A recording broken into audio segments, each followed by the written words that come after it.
Call this meeting to order. Welcome to meeting number 153, the House of Commons Standing Committee on Government Operations and Estimates.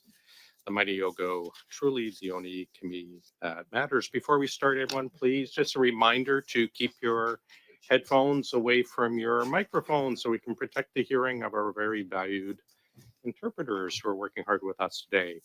We'll start off. Welcome, Mr. Minister Hajdu. Welcome back to Ogo. It's been a few years since we've had you here. I assume you'll have an opening statement for us. I do. Thank you very much, Mr. The floor is Chair. yours. And appreciate the invitation to come to Ogo. I think this is an important conversation about how we can focus our energies as a government and as in a country on growing Indigenous economy opportunities. And of course, today we're here to talk about the procurement strategy for Indigenous businesses. Investing in Indigenous communities and building up Indigenous businesses and entrepreneurs benefits all Canadians. According to the 2022 National Indigenous Economic Strategy for Canada, the continued exclusion of Indigenous peoples costs the Canadian economy about $27.7 billion every year. The National Indigenous Economic Development Board found that closing the existing employment gap could help lift over 150,000 Indigenous people out of poverty. Since 2015, we've been focused on strengthening self-determination and building capacity so Indigenous people and businesses have the tools and resources to fully participate in the economy on their own terms. For example, the government increased education funding by 80%, helping more kids access high-quality education right at home.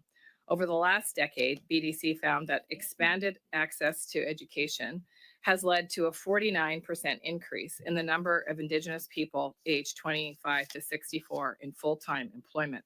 That's right, a full 49% increase. The Indigenous economy has the potential to grow from $32 billion to $100 billion in the next 5 years. And leaders like Tabitha Bull from the CCIB have been clear that procurement is a key part of hitting that target. Since the 5% minimum target was implemented, the value of contracts going to Indigenous businesses increased by $1.5 billion. Now, while I've been the minister responsible for this file since 2021, our government has been engaging with Indigenous partners from across the country for years. In particular, I'd like to highlight the ways that the department has engaged with Indigenous partners to improve procurement procedures. We are transforming the procurement strategy with Indigenous partners. We are all focused on improving policies, safeguards, and processes. They have told us what will work and what does not, and we are listening. We're also actively working with partners on how best to transfer the role of defining and verifying Indigenous businesses to Indigenous peoples. Transferring the definition and the registration of Indigenous businesses from the government to Indigenous peoples will help us reach the ultimate goal of increased Indigenous economic activity. Parliamentarians need to work together, including through studies just like this one, to identify the existing barriers to economic reconciliation and new ways to break them down. Programs like PSIB are getting us closer to a Canada that maximizes its true economic potential. PSIB is opening doors for Indigenous participation, and historically, those doors have been intentionally closed. Laws like the Indian Act systemically excluded Indigenous people to the point of being legislated out of the economy, as described by many Indigenous leaders. Members of the committee, I thank you for the opportunity to reinforce the federal government's commitment to building Canada's economy in partnership with Indigenous peoples, and I look forward to our conversation today. Thank you. Thanks very much. We'll start with Mr. Genuis. Before we start, though, everyone, because we only have 1 hour with the minister, we're normally pretty loose watching the clock, but I'm going to stick to the exact 6, 5, 2.5 today, please. So please pay attention to your time clock. Mr. Genuis, go ahead, please. Minister, should Randy Boissonneau still be in cabinet? Well, I can tell you that the business that Mr. Boissonneau was involved in was never on the Indigenous Business Directory. Mm-hmm. Do you think he should still be in cabinet? That's not a decision for me to make, Mr. Genuis. Okay. It's interesting that you're not saying yes. Do you endorse his conduct as minister? I can tell you that Mr. Boissonneau's business was never listed on the Indigenous Business Directory. He's a cabinet colleague of yours. You work together closely, I would presume. I ask if you think he should stay in cabinet, and you're declining to answer that. Do you endorse his conduct as minister? What do you think of what he has done? I can tell you that GHI, the business that Mr. Boissonneau was co-owner of, was never been on the IBD. Okay, I think you're saying a lot by not saying a lot, Minister. So I'll move on to my next question. Is Global Health Imports still eligible to receive government contracts? I believe they are, but they are, as I said, not part of the Indigenous Business Directory. I can't answer in affirmative. They represented themselves as Indigenous owned. They did so falsely. They are still eligible to receive government contracts. Do you think there should be penalties for companies that misrepresent their Indigenous identity? Should they be prevented from bidding further on government contracts? In fact, there are penalties for fraudulent behavior, and I would hope that anybody that is procuring on behalf of the government of Canada is careful about which businesses they procure from to make sure that proper business practices are followed. And certainly the government of Canada has measures that it can take if it's found that businesses have acted fraudulently and should. Okay. You mentioned there are consequences for fraudulent activity, which I hope would include misrepresentations around Indigenous identity. Did Global Health Imports, in your view, as the Indigenous Services Minister, engage in fraudulent activity? I can't make that determination, but I can tell you that the Office of Supplier Integrity and Compliance with PSPC can take steps such as banning a business from future. Sorry, I'll just jump in because I know there are options available, but okay, you don't want to rule specifically on the case of Global Health Imports. Let's take a hypothetical case where you have a company involved in health imports, let's say, that's owned by two people. Hypothetically, one of them happens to be a minister of the Crown, and they are bidding on government contracts, and in the process claim to be an Indigenous-owned company. That claim turns out to be completely false. If that hypothetical company, in the process of pursuing government contracts, falsely claimed to be Indigenous-owned, would that be considered fraudulent activity?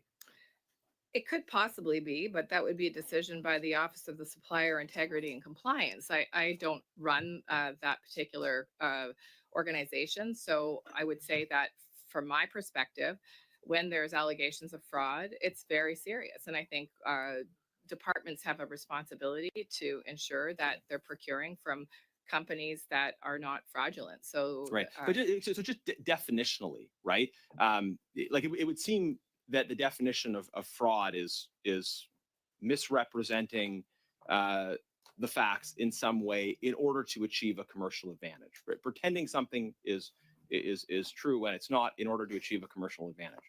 So you have a company that pretended to be Indigenous owned when it wasn't Indigenous owned. The purpose of that pretense was clearly to increase its chances of getting government contracts that it wouldn't have otherwise gotten. Is that fraud? what I would say is I think we're saying the same thing, that the process of Great. ensuring No, sorry, go on. of ensuring that people claiming indigeneity should be with integrity, because what we want is we want Indigenous economic success. So I think we agree. And I think that any time that there's fraud in terms of allegations of identity, that is a very serious infraction. Now, what happens next is up to places like the Office of Supplier Integrity, but I can tell you that we, on our side, in Indigenous Services Canada, take integrity around indigeneity seriously. Although it Okay, is a and let me jump in here. I would hope piece the of Prime Minister would take that integrity seriously and fire this minister from cabinet. Just in the time that I have left, Minister, are there any other companies owned by Liberal cabinet ministers or MPs, former MPs, or Liberal appointed senators that are on the Indigenous business list? Oh, that's a great question. I don't know the answer to that, but we can commit to checking that out for you and getting the information back. Okay, thank you. I think the committee would agree that we're interested in receiving that in the usual timeline, a list, the names of any companies on the Indigenous business list that are owned by Liberal MPs, cabinet ministers, appointed senators, or former MPs. Thank you very much. Mr. Batiste, for 6 minutes, please. Thank you, Mr. Chair. Thank you, Patty, for joining us, Minister. You know, there's a lot of, we heard from Joanna Bernard, the regional chief of New Brunswick. There's a lot of complexities involved in Indigenous identity. She had mentioned, you know, the challenges around the second generation cutoff, where if you have children outside of people registered under the Indian Act for 2 successive generations, that you lose your status as an Indian. And so there's a definite cutoff point for First Nations or status Indians in Canada. However, when we're talking about Inuit, when we're talking about Métis, there isn't that definition in place that we can look to. In fact, the Supreme Court of Canada said in the Daniels case that there was no consensus definition for what it is to be Métis, nor need there be. During the study of C-53, we heard, you know, there was a lot of people who believe that if you have Indigenous and European ancestry, that you're a Métis. But we know that, you know, that's not the recognized definition from the Métis National Council.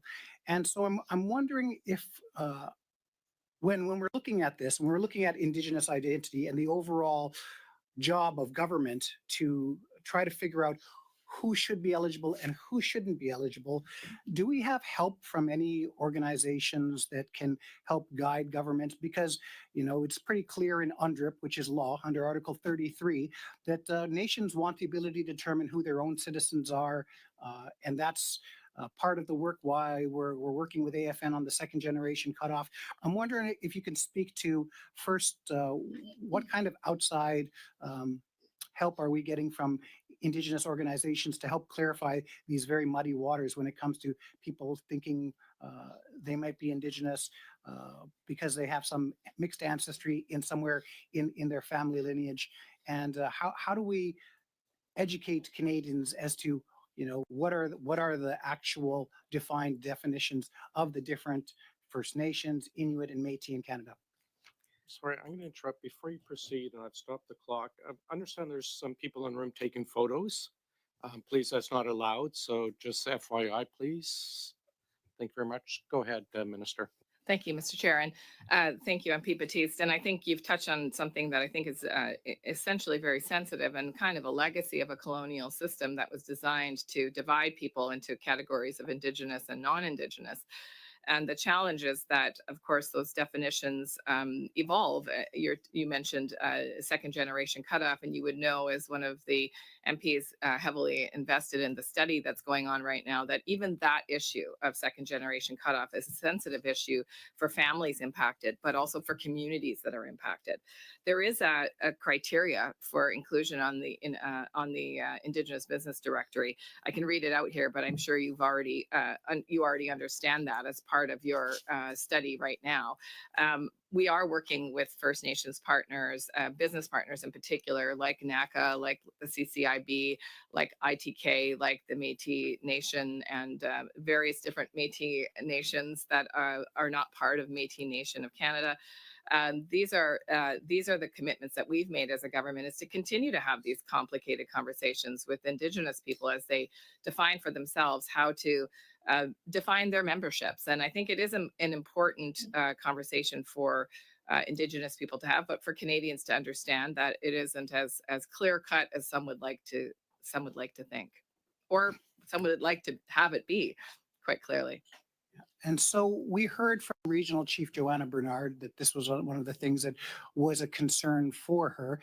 I offered to AFN to submit something to this committee that kind of clarified where they stood on the Indigenous identity. I'm wondering if your department has received any kind of resolution from AFN stating, this is where we would like to see this conversation go next, because you're right. The First Nations I've talked to across Canada do not want a government committee, do not want a government department stating who and who isn't a member of their community. I think you've said that. I agree with it.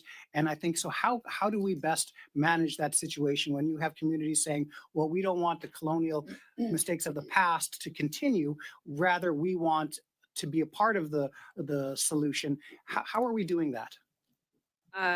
Well, first of all, do you want to just speak to the AFN resolution, Keith? No. Okay. Okay. All right. I will just say, first of all, that what we are doing is working with a variety of different Indigenous organizations, including the AFN, to look at ways that the government can transfer the responsibility for Indigenous procurement, Indigenous Business Directory to Indigenous organizations. And so far, as you would know, there isn't a consensus yet. I've been thinking a lot about consensus in this space, and I think there isn't a consensus in Parliament, as you know, on legislation, on approaches. So I think sometimes the federal government looks for consensus in Indigenous places or Indigenous spaces in an unrealistic or maybe an unfair way. And so we are working with partners right now about how best to transfer the responsibility for indigeneity and proof of indigeneity without driving towards a one list solution. That may be part of the evolution of how this goes, simply because I think as I've gotten to know the partners, it appears that consensus may not be feasible in this space, and that is a reality with such a diverse group of Indigenous people across the country. Yes, and we've definitely seen I'm it. afraid that's Okay. our time. I'll get another round. Mrs. Vignola, please. Merci beaucoup. Thank you very much. Over the past few months, I'll give you time to get your earpieces on. Thank you. It wasn't just you, but for everybody. Yes, I'm trying to improve my understanding, my comprehension. Yeah, no problem. It's for everybody around the table. My questions are good for everybody. Now, over the past few months, we noticed, or it was found, that some businesses were found to not be Indigenous, even though they qualified themselves as such. I was wondering, during the audits or the checks, were there businesses that ended up not being actual Indigenous businesses? Every 2 years, the department audits the indigeneity of businesses, just because businesses transform quite a bit in between audits. And today, in 2022, 1,100 Indigenous businesses were removed from the Indigenous Business Directory as part of a cleanup of businesses that were registered before 2019. I could maybe turn to Keith to speak about those. Et de ces 1122 entreprises, Of these 1,122 businesses, which documents were requested to show and to prove their Indigenous businesses, or to show that they weren't considered as such any longer? Let me just get the list here. Do you have the list? The evidence required for registration on the list of being an Indigenous person includes, but isn't limited to, Indian registration in Canada, citizenship with the Manitoba Métis Federation, Northwest Territories Métis Nation Saskatchewan, or a governing member of the Métis National Council, including the Métis Nation of Saskatchewan, the Métis Nation of Alberta, the Métis Nation of BC, and the Métis Nation of Ontario, or a membership in an affiliate of the Congress of Aboriginal Peoples or other recognized Indigenous organization in Canada, or acceptance as an Indigenous person by an established Indigenous community in Canada, or enrollment or entitlement to be enrolled pursuant to a comprehensive land claim agreement, or membership or entitlement to membership in a group with an accepted comprehensive claim. So the list is, there is a criteria. There are documentations required for each of those claims. vous pourrez envoyer ces critères, celle de Oui. Merci au comité. Could you please send those to committee? Thank you. You mentioned it earlier, but right now, there are a lot of questions being asked about who controls the IBD, who validates the indigenous nature of a business, and so on. In my opinion, it's really not up to us to tell a First Nation whether it is one or not. That's really up to them to determine who's a member, who's a business from their community. You were saying that you're looking for consensus. I want to ask a little bit more about the transfer of responsibility for the directory. Of course, we want a consensus, but what would it be in the end? What conditions would you have for that consensus? Mais je pense Inaudible. I believe there are other choices that the government can make with partners. For example, they can set up a list, a separate list for each entity, for example. Still in discussion with the Indigenous partners about the best way to do this. For example, maybe each partner could have their own list. And I think what we would all agree at this committee is we don't want to do anything that weakens the opportunity for businesses. And so it's a delicate piece of work to find a path to transfer the list in a way that doesn't make it harder for government departments to procure from Indigenous businesses. What I really don't want to see is the government saying, this is too hard, we won't do it at all. And Okay. so I think everybody agrees at this table, this is a Merci. big, important piece of Canada's GDP growth. Lors de sa comparution, vous parlez de discussion. You talked about discussions and so on. I'm wondering who takes part in those discussions, who's listening, or who has to listen. Mr. Shane,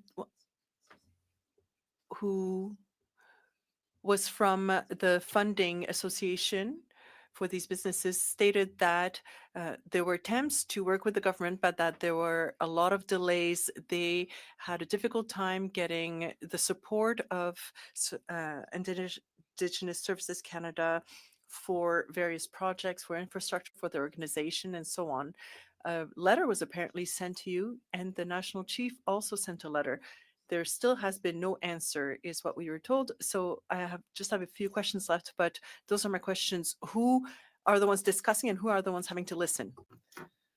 I could provide a brief answer. Really quickly, yes, there's over 30 partners, so I won't read them out, Mr. Chair, as that will take quite a long time, but we will distribute the list of the partners that have been involved in the consultations on how we move forward with the list. Thank you, Ms. Blaney, for 6, please. Well, thank you, Chair, and thank you to the minister and her team for being here with us today to discuss this really important issue. And I think my first question, I really appreciate what you said about making sure that there's a process that you can pass some of this on to an Indigenous organization to do the work. I'm just wondering, though, is there any discussions internally about recognizing that Indigenous people should be the people who decide who their membership is, and what does that process look like? I expect it to be a bumpy road, but I think that one of the things I have concerns about is that the decision isn't being made. It's just sort of a discussion that keeps happening. So what work is actually happening to get that to the communities who had it in the first place and need it to be returned? The lists were in the communities to begin. Is that what you The mean? nations to decide who their membership is. Yeah, I mean, this is ultimately the goal of decolonization, is to for the federal government to be out of the space of defining who is Indigenous. So what's blocking that process from happening, though? Well, I think, you're hearing concerns, and I think they're rightful concerns from a variety of different partners about people claiming indigeneity or claiming connection to community without necessarily being Indigenous or Indigenous descent. In fact, that's a part of this study, and I think this study is incredibly valuable. Sorry to interrupt, but what I'm talking about is Indigenous communities Mhm. deciding who is Indigenous and taking the government out of it completely. I understand what the intention is, but I'm wondering what is the process to that actually happening? Because it's something that keeps coming up, Mhm. government after government, and it's not getting done. So I'm wondering what Well, is the I would part that dispute that is. it's not getting done. I mean, we've done quite a bit, as you know, on sex-based discrimination and restoring people's. Excuse me, but you're still keeping it within the government. This is a colonial system. The longer that we keep the identity of Indigenous people decided by a colonial system, that's the problem. It needs to go back to Indigenous communities, and they should be the ones deciding how that's going to work and what kind of processes that they would have around identifying that. I understand some of the complexity, but I think Indigenous communities understand it. So I think Mr. Khan is going to respond. Yes, thanks for the question. So as it currently exists, we have, like, for example, the Inuit. The Inuit determine their membership, not Canada, in terms of land claim beneficiaries. The Métis nations, all the governing boards have criteria for membership. They determine the membership, not Canada. The same applies to First Nations. Generally, the First Nations either use the Indian Act system in terms of registration, or they manage their own membership codes for membership. So they determine their membership. It's still Yep. going through the government of Canada. You know the Well, process as well as I do. the liberty to remove themselves from the Indian Act is there to manage their own membership codes at their discretion. And following up on a previous question, so at this time, we are currently engaging as a department, First Nations leadership, communities, elders, to find solutions for the second generation cutoff as we speak. So Mhm. those discussions are ongoing. So Okay, those are thank you for that.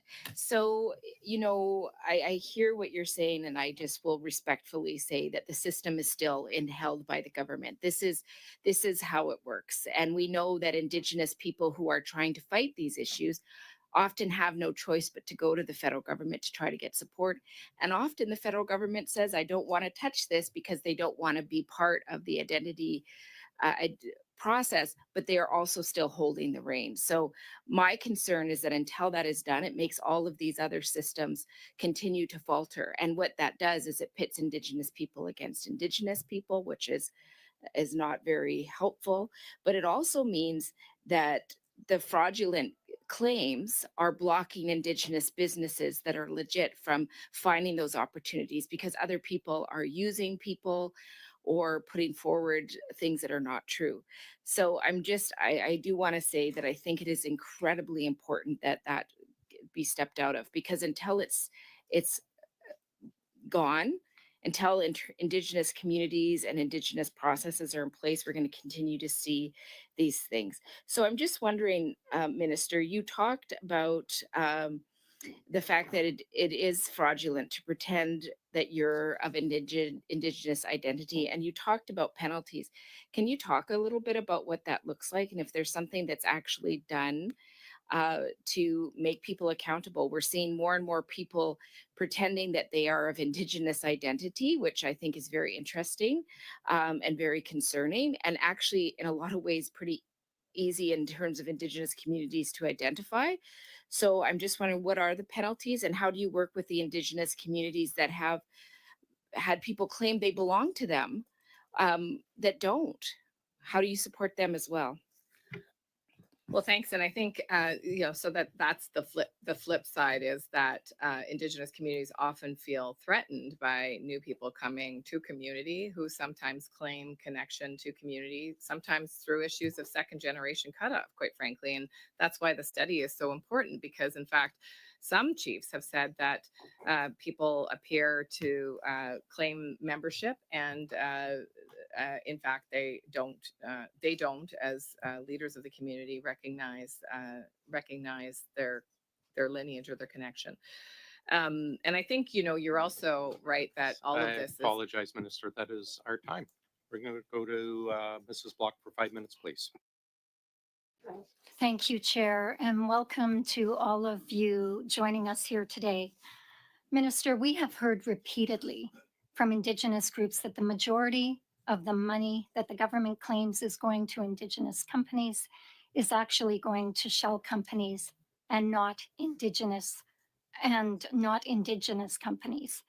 And we've just read recently in the news a great example of this with the company owned by Randy Boissonneau. And even though GHI was not listed on the Indigenous Business Directory, and you made mention of that, I think your departmental officials know differently and have agreed that they are still eligible to receive funding from ISC. We've also heard that there are little to no consequences for companies who pretend to be Indigenous. And I want to quote Shannon Mehta-Tawabin, CEO of the National Aboriginal Capital Corporations Association. And they would have stated that there are very little penalties and that there need to be penalties for sure. And he actually went on to say it's criminal behavior to conduct fraud. So we have to take other steps and demonstrate to the world and to Canada that those actors who are engaging in this activity don't use this window and this program to access the federal government in a bad way. Do you agree that it's criminal behavior and that there should be penalties? First of all, what I would say is I think we're saying the same thing, in that Indigenous business procurement is a really critical aspect of Canada's economic growth, and we have to take Minister, it seriously. I asked a very direct question. And I'm going to give you a very direct answer. Then I would ask you to get to that answer, please. Great. And as I was saying, and that's why it's so important that we ensure that there isn't fraud in the space of claiming indigeneity. Now, as you know, Indigenous Services Canada. Minister, my question was, do you believe it's criminal behavior when a non-Indigenous company claims to be Indigenous to steal money from Indigenous-owned companies through the set-aside? What I would say is that fraud is fraud. And we do have an office that can look into claims of fraudulent behavior and apply a variety of penalties. And so I can't specifically give a general sweeping statement because, of course, different companies have different circumstances. But I would expect that anyone who's contracting through the federal government ensure that the laws of the land are upheld, including ensuring that fraud is not rewarded. Thank you. Thank you. So Randy Boissonneau is a cabinet minister in the government of Canada. He's your colleague. He falsely claimed to be Indigenous in order to steal money set aside for Indigenous-owned businesses. As the Minister of Indigenous Services, will you commit to holding your colleague to account for running a company that falsely claimed to be Indigenous? Well, as you know, first of all, I just want to reiterate that any false claims of indigeneity hurts the goal that I think you're obviously in favor of, which is increasing Indigenous economic activity in this country. And so, as I the, would as say, the minister, that as the Minister of Indigenous Services, what will you do to hold your cabinet colleague to account for trying to defraud the government of Canada by claiming to be an Indigenous owned business when they weren't? I think I've been clear that Mr. Boissonneau's company has never been on the list. and I That's not believe- the question I'm asking. His actions speak for themselves. He claimed to be Indigenous. He claimed to be running an Indigenous business in order to access the set aside that was meant for Indigenous owned businesses. Will you join other members of Parliament in calling for his resignation? This file falls directly under your authority. And if you can go back to the Indigenous communities in your riding and tell them that he should not be held to account, that what he does was just fine, I think they will have something to say about that. You are the Minister of Indigenous Services. You have ministerial accountability. And when you know for fact that one of your colleagues has defrauded or attempted to defraud the government of Canada by claiming to be an Indigenous owned business for the sole purpose of accessing something that they shouldn't have access to, I think you have a duty to call that member to account, especially when it falls under your jurisdiction as a minister. Well, I'm really excited that I'm we're sorry, talking about my writing, I but have to obviously interrupt. my That is time is our up, so I time. won't get to But we share are with you going about to my Miss Atwin. I'm incredible sure you writing. might be able to give a response during her time. There, I just took away your time for you. Go ahead, Miss Atwin, for 5. Thank you very much, Mr. Chair, and always good to see you in Committee Minister as well as our important officials. Would you like to speak about your wonderful writing and answer that question? Just for a few moments, in the current iteration of my writing, there are 12 First Nations in my writing, and in the new writing setup, I'll have another 7 First Nations in Northern Ontario. And so I rely on my writing quite a bit, actually, to, in particular, many chiefs in my writing, Chief Mushquash, Chief Mashano, many chiefs have given me great advice about how to hold this very colonial portfolio with the utmost respect for First Nations. And so I'm very grateful to their advice. Excellent, thank you. You mentioned the criteria for being listed on the Indigenous Business Directory. Can you speak to some of the checks and balances that exist to ensure that process has integrity? Absolutely. And I have a whole list here of what the department does in order to ensure that people are on the list. I think I mentioned earlier that every 2 years an audit is conducted of the entire list to make sure that people's credentials have not changed in some way. The corporation structure has not changed in some way, as you know, increasingly. And this is a good sign. Corporations are growing, actually, and changing and acquiring other corporations. And so all of that must be sort of verified on the list. Of course, if a business is found to be non-compliant, they are removed and they can't compete for any contracts through the Indigenous Business Directory list. And of course, there are a number of pre-award audits that, in fact, since December 2023, led to the removal of 2 businesses from the list. And there are a number of post-award audits currently underway. And these are conducted by third-party auditors to make sure that we are really protecting the integrity of the goal of the program, which is to increase Canada's GDP and business economic development for Indigenous peoples. Thank you. And you mentioned in 2019 that there had been a cleanup of the list. Did eligibility change, or it was just a process for the department to look back and make sure that there was integrity? So it was really a process of looking back and making sure that integrity was still there, that the list itself was as refreshed as we could possibly make it. As I said, oftentimes people start off in one business formation and may acquire partners or other corporations. And so this is why the every 2-year audit is very important. So that we can actually understand how companies are changing over time.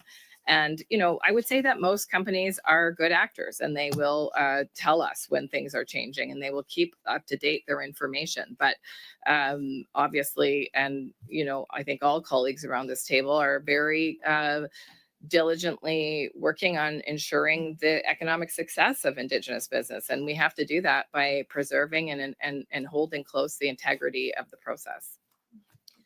And we know that this it largely targets, individual businesses or entrepreneurs. It could be tribal councils as well, but it also impacts the communities. Can you speak to how, what are the knock-on effects of investing in Indigenous businesses, and what are those larger economic impacts for communities? I think that's such an important piece of this story, which is the growth of not only Indigenous business, but the growth of Canada's GDP through economic activity. And, we've often talked about the cost of keeping people out. And in fact, there's a lot of study around the continued exclusion. In fact, it's estimated to cost Canada's economy $27.7 billion each year by keeping people out of the economy. So that to me is just a dollars and cents reason, never mind any other reason for supporting Indigenous economic success. And in fact, I know you're from the East Coast, and there are a lot of very successful businesses on the East Coast run by Indigenous peoples. And I would imagine you see that impact in your own community. I'm from Northern Ontario. In fact, the CDC in Northern Ontario is partnered with a number of different First Nations organizations to conduct a study of the economic impact benefit of Indigenous business in Northern Ontario.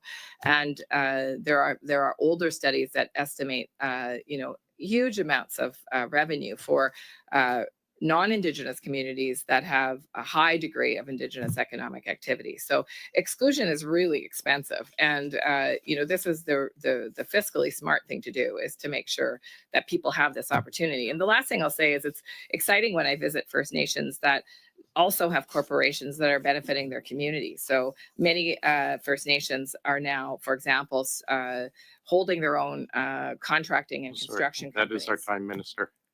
Mrs. Vignola, please. Merci beaucoup, Monsieur le Président. Thank you very much, Mr. Chair.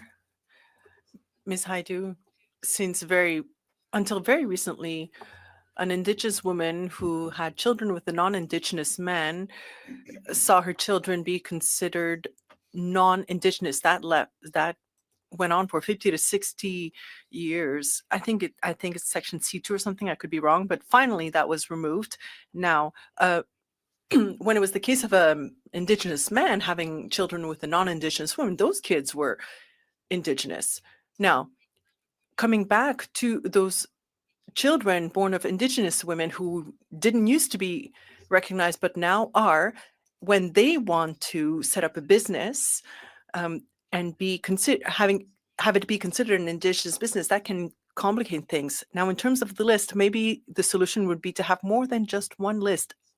Why not have one list, but that is fed by the lists from other organizations, those with whom you cooperate, as you call them.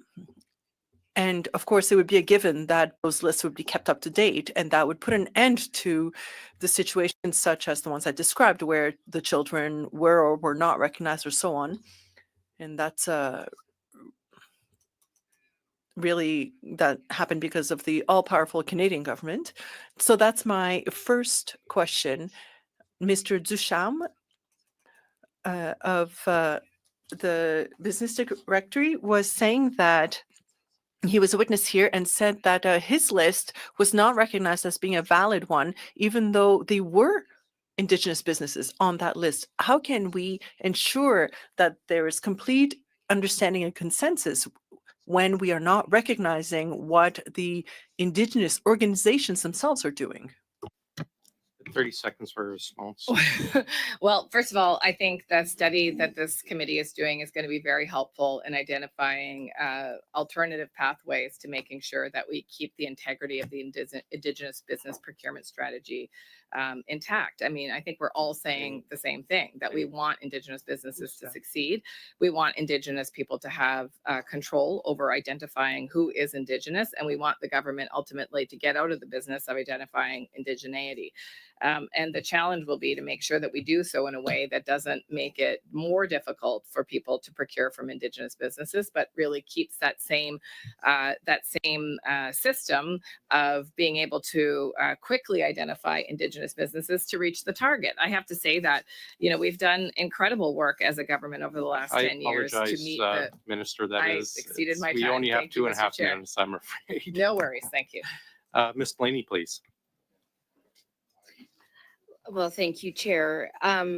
So if I could just come back to the idea you were talking about, Minister, about meeting with stakeholders and looking at the plan moving forward of what that's going to look like. Do you have any timelines that you could share with the committee on that work? Is there actual timelines? Because, you know, I heard a lot of back and forth about the integrity of the process, but we also know that even with the process, people were fraudulently accessing these funds. So I understand to the level of integrity that you can have in the process, it's there, but it's obviously not there to the level that we would all like to see, I hope. So I'm just wondering if you could share a timeline moving forward of how this process is going to actually unfold and how long are we going to have to wait?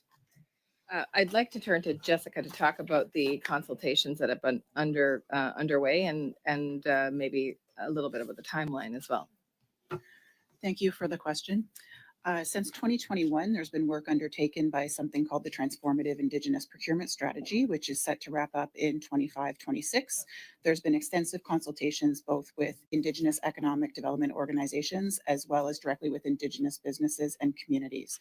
We're taking the feedback directly from those engagements to formulate next steps and move forward in the timeline. So we're looking specifically at the transfer of the validation and verification function of businesses, changes to the existing procurement strategy for Indigenous business that are designed to address the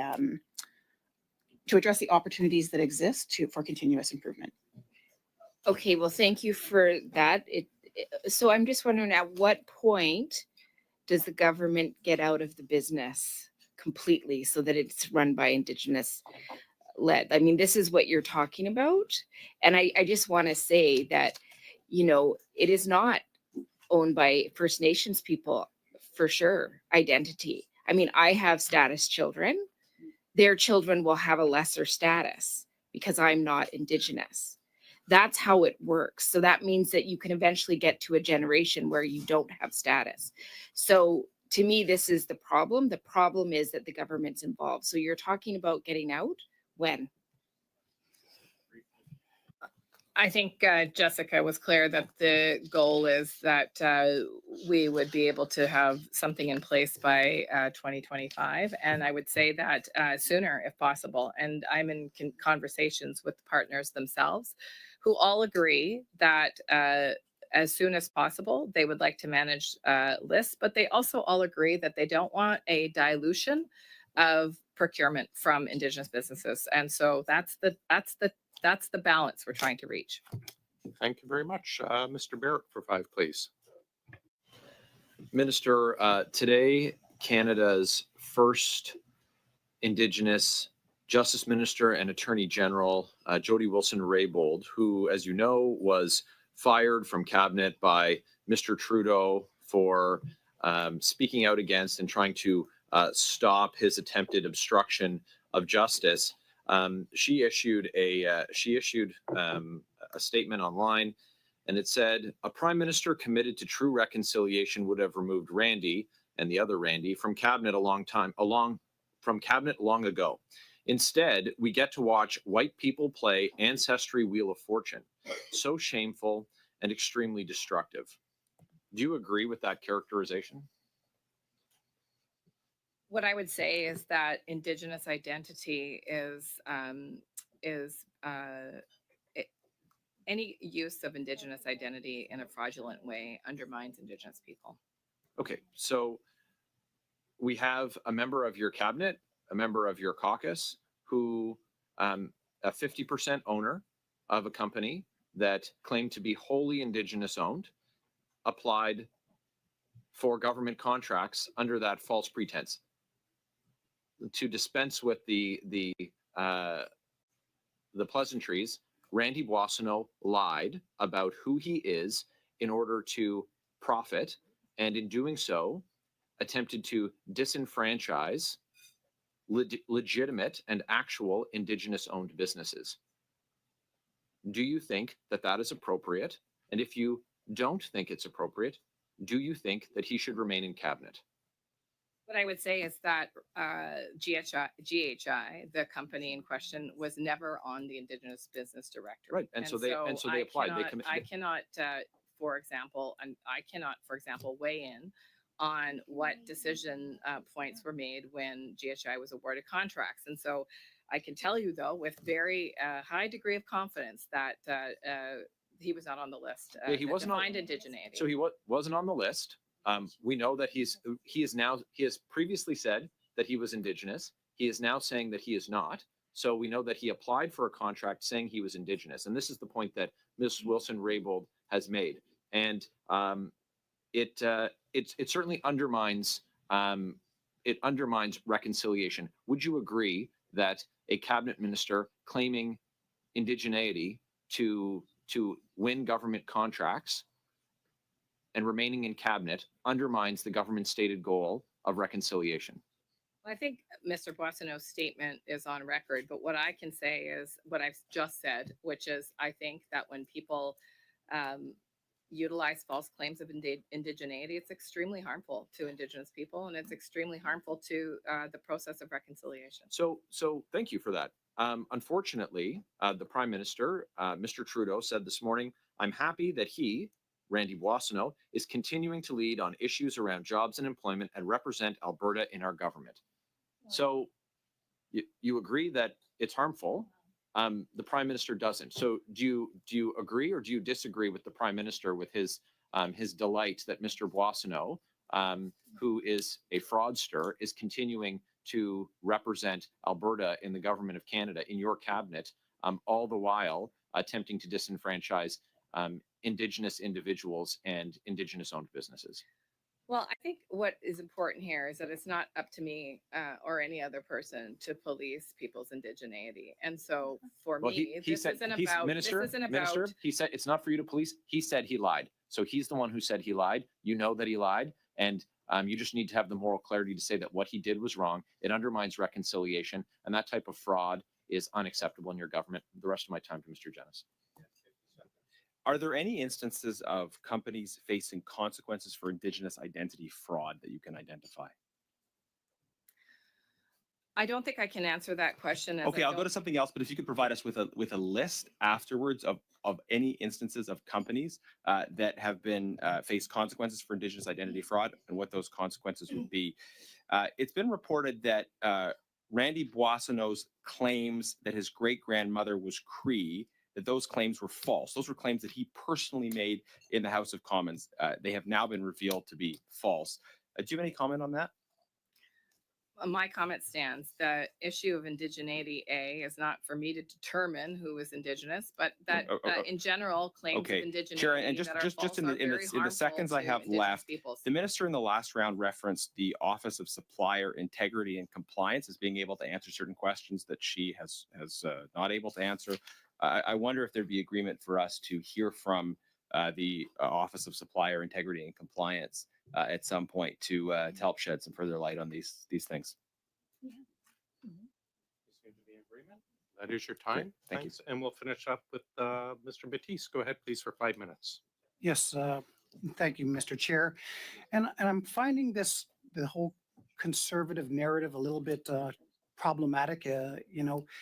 I think that there are several different groups, whether it be academia, whether it be music, that have struggled with this question of who is Indigenous and who isn't. They're asking you to be the overall overseer and policing of this. And I can tell you that First Nations don't want that as a non-Indigenous minister to tell you who and who isn't Indigenous. But I feel it's even more hypocritical because when I was the Mi'kmaq coordinator for the Mi'kmaq of Nova Scotia, their citizenship code, I was watching as the Harper Conservatives stumbled through this whole process themselves with the recognition of the Mi'kmaq of Hajdu, where they, as part of their government, used a Métis test for First Nations in Newfoundland that resulted in 100,004 applications for a First Nations band. Now, the Conservatives would have you believe that everyone who thought they had a family member who was Mi'kmaq committed fraud. 104,000 people all across the Atlantic believed, they were eligible for this process because of the Harper-led Conservatives in this space of trying to identify who is Indigenous. So for them to sit up over here and say that we should have all the answers when they stumbled through their whole process on this, where I have people coming to my riding office who said, well, I was approved originally as a status Mi'kmaq, but now they revoked my status because I didn't have the things, and asking me why this is, because it's a complicated process. And I'm just wondering, Minister, if you think it's a little bit hypocritical, this whole narrative from the Conservatives trying to make something that's very complicated as simple as just the minister should, check a box and say, this is what it is to be Indigenous. I think that's a really great point from an Indigenous person, which is that it should never be the minister pronouncing from this seat or really any seat with such little fact or information who is Indigenous. In fact, indigeneity, as you point out, is complex. There's an individual from a riding nearby me that has been raised in an adoptive family in a First Nation. He is non-Indigenous by birth, but he was adopted as an infant and has been fully adopted by the community. If you met him, you would not think he was Indigenous. He studies Indigenous issues. He speaks the language. He has been raised as an Indigenous person since he was 2 or 3 months old. And even his own narrative is one of complexity. How does he find himself in this place? And how does he navigate as someone who's deeply steeped in his family and his culture and his tradition, and yet fully non-Indigenous by birth, by DNA. And so I'm really glad that you raised this point. And all of this is the legacy of a colonial government that chose to, in those early days, divide people and dispossess people of land, culture, and language and identity.